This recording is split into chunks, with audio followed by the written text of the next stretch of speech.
Hello বন্ধুরা, আজ আমি আবারও আপনাদের জন্য একটি নতুন গল্প নিয়ে চলে এলাম। আপনাদের কাছে গল্পটা শেষ পর্যন্ত শোনার অনুরোধ রইল। আজকের গল্পের নাম দরজা খুললেই বিপদ।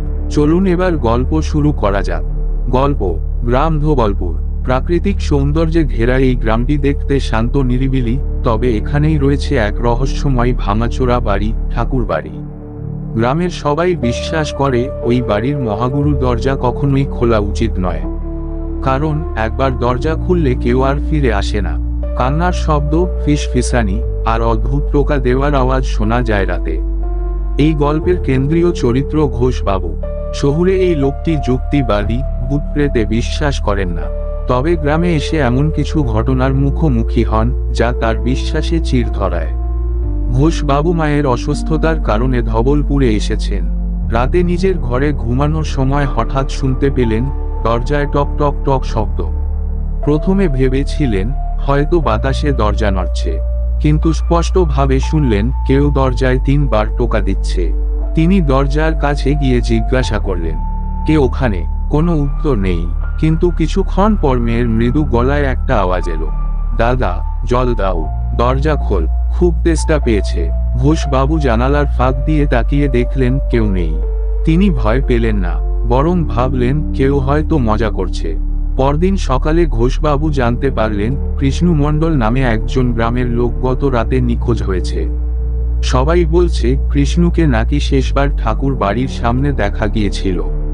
গ্রামের রামেশ্বর কাকা বললেন, আমি আগেই বলেছিলাম ও বাড়ির দরজা খোলা মানে সর্বনাশ। একবার ওই দরজা খুলে গেলে যেই হোক তাকে আর খুঁজে পাওয়া যায় না। ঘোষবাবু হেসে বললেন, এটা একটা গল্প কাকা, দরজা খোলা মানেই কেউ হারিয়ে যাবে এটা অসম্ভব। কাকা বললেন, তুই না বুঝবি না শুনবি, একদিন সব বুঝবি। রাতে ঘোষবাবুর ঘরে আবার সেই টক টক টক শব্দ, এবার দরজায় নয়, জানালার পাশে। তিনি সাহস করে জানালার পর্দা সরালেন। দেখলেন জানালার পাশে একটা ছোট মেয়ে কুঁকড়ে বসে আছে। তার চুল এলোমেলো, শরীর কাদামাখা, চোখ বড় বড়। মেয়েটি কাঁদো কাঁদো গলায় বলল, দাদা, জল দাও, খুব তেষ্টা পেয়েছে। ঘোষবাবুর শরীর ঠান্ডা হয়ে গেল, তার গলা শুকিয়ে এল। তিনি বললেন, তুই কে, কোথা থেকে এলি? কিন্তু মেয়েটি চুপচাপ তাকিয়ে রইল। কয়েক সেকেন্ড পর সে মুখ তুলে তাকালো। তখন তিনি দেখলেন তার চোখ পুরো লাল। পরদিন ঘোষবাবু রামেশ্বর কাকার কাছে গেলেন, তাকে সব বললেন। কাকা গভীর চিন্তায় পড়লেন। বললেন, তোকে অনেকবার বলেছি ওই বাড়ির দরজা নিয়ে মজা করিস না। ওই মেয়ে বিনু ঠাকুরের আত্মা। ছোট্ট মেয়েটা সেই বাড়িতে দরজার পেছনে আটকা পড়ে মারা গিয়েছিল। এখন সে সবাইকে ডাক দেয় দরজা খুলতে বলে। যেই দরজা খুলবে সে আর বাঁচবে না। ঘোষবাবু এবার একটু ভয় পেলেন।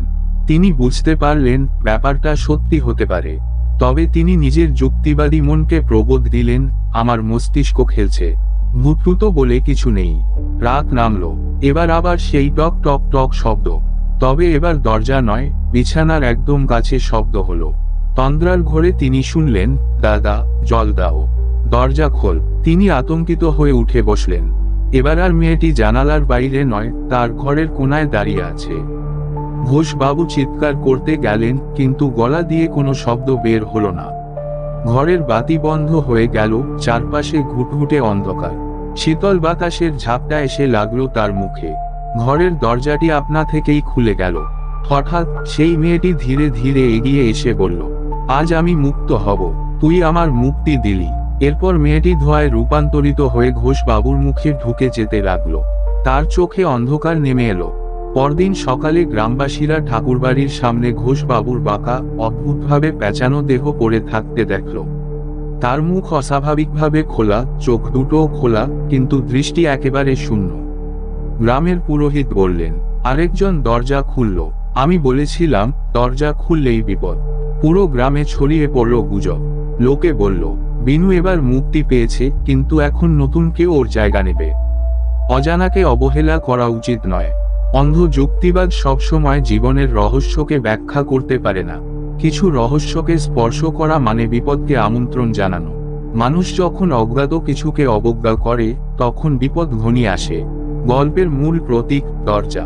এই দরজাটি কেবল একটি কাঠের দরজা নয়, এটি মানুষের সীমাবদ্ধ বিশ্বাস আর যুক্তিবাদের দরজা।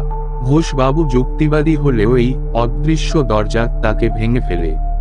শেষ কথা, যে দরজায় কেউ টক টক টক করবে সে দরজা কখনোই খুলবে না, কারণ দরজা খুললেই বিপদ। বন্ধুরা, গল্পটা এখানেই শেষ। গল্পটা যদি আপনাদের ভালো লেগে থাকে ভিডিওটিতে একটি লাইক, চ্যানেলটিকে সাবস্ক্রাইব করে দেবেন।